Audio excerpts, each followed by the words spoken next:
हुई अंतर्राष्ट्रीय समुदाय में स्वागत है। मैं कारवेली हूं, वित्त विशेषज्ञ। आज के शो में उपस्थित होने के लिए धन्यवाद।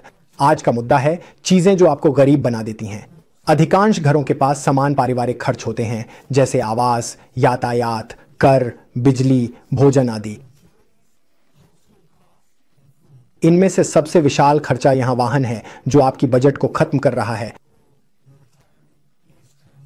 आवश्यकता से अधिक इसका प्रभाव वह वाहन है जिसे आप खरीद रहे हैं। वाहन खरीदने से पहले सबसे महत्वपूर्ण बात यह समझना है कि बीमा करने की लागत क्या होगी। कोई नहीं सोचता इसके बारे में। वे सिर्फ वाहन खरीदते हैं और बाद में जानते हैं। इसे आपको पहले समझना चाहिए।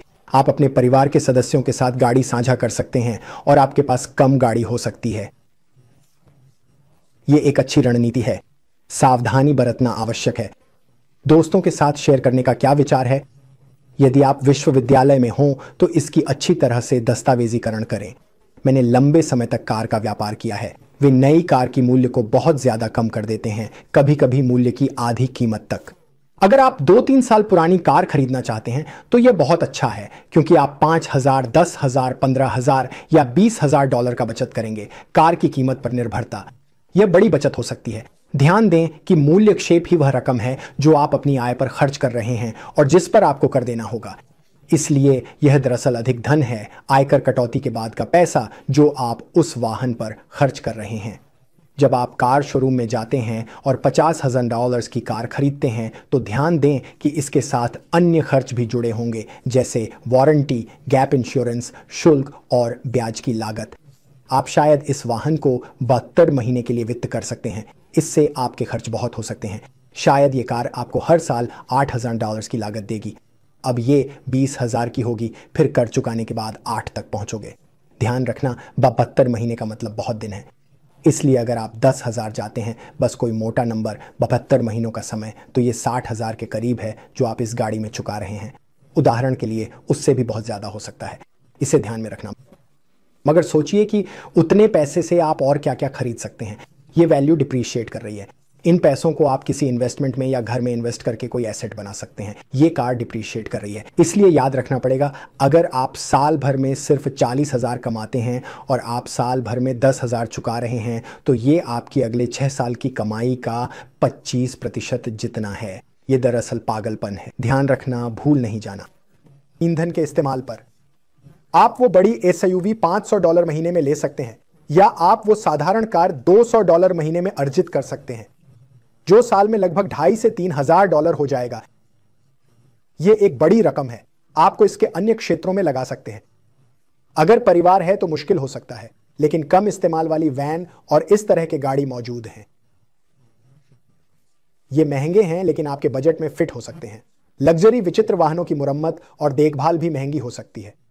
उदाहरण के लिए तेल परिवर्तन आपको सस्ती कार की तुलना में डॉलरों की भारी कीमत दे सकता है। आपको याद दिलाना चाहिए कि इन वाहनों में अधिक गैजेट और विकल्प भी ज्यादा होते हैं। यह आपके बजट पर भारी पड़ सकता है। इन सभी विकल्पों को सोचिए महंगी कार खरीदने के बारे में। तुम जो भी गाड़ी खरीदोगे, गाड़ी की कीमत पर भी टैक्स देना पड़ेगा। ध्यान रखो, महंगी गाड़ियों पर अधिक टैक्स होता है। अधिक किफायती गाड़ी खरीदने से टैक्स कम और जेब में अधिक पैसे होंगे। बहुत से लोग अब अपनी गाड़ी काम पर नहीं लेते।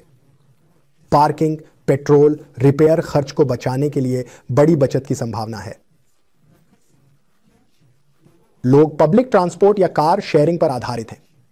ध्यान दें, यदि गाड़ी नहीं चाहिए तो पब्लिक ट्रांसपोर्ट या कार शेयरिंग का उपयोग करें। यह पर्यावरण के लिए अच्छा है।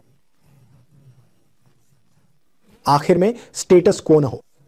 आईने में देखो और जो हो वही बनो। दूसरों की सोच से अपनी मान्यताओं को मत बांधिए। यह अधिक महत्वपूर्ण है। पैसे खर्च करें और निवेश करें। खुद के लिए एक मकान खरीदें जिसकी कीमत वास्तविक रूप से बढ़ेगी। यात्राएं करें और अपनी जेब और बैंक खाते में अधिक पैसा जमा करें। क्या अधिक कार आरण होने पर मुझे अन्य क्रेडिट प्राप्त करने में परेशानी होगी? यदि आपका आरण अनुपात अधिक है तो हो सकता है। इसलिए ध्यान रखें कि यह सब आपके कमाई पर निर्भर करता है। क्या मैं अपने शानदार वाहन कार ऋण का भुगतान बंद कर सकता हूं? तकनीकी तौर पर आप बस रुक सकते हैं। मैं वास्तव में ऐसा करने की सलाह नहीं देता। यह आपके क्रेडिट को बिगाड़ देगा, इसका वास्तविक विनाश होगा। यह वास्तव में खराब है। लेकिन ध्यान दें, आपको संकट में यदि हो तो आप एक वित्तीय सलाहकार से बात कर सकते हैं, या यदि सही मायनों में खराब हो तो आप उस देश के दिवालियापन ट्रस्टी अधिकारी से बात कर सकते हैं जिसमें आप रहते हैं। क्या आप अपना शानदार कार ऋण छोड़ सकते हैं? बिल्कुल हाँ। आप एक डीलर के पास जा सकते हैं, कुछ सस्ती खरीद सकते हैं और वो आपका पुराना लोन चुकता कर देंगे, या आप खुद बेचकर अपना लोन चुकता कर सकते हैं और फिर दूसरी गाड़ी खरीद सकते हैं। वित्तीय साक्षरता में स्वयं का निवेश करने की याद दिलाता हूं।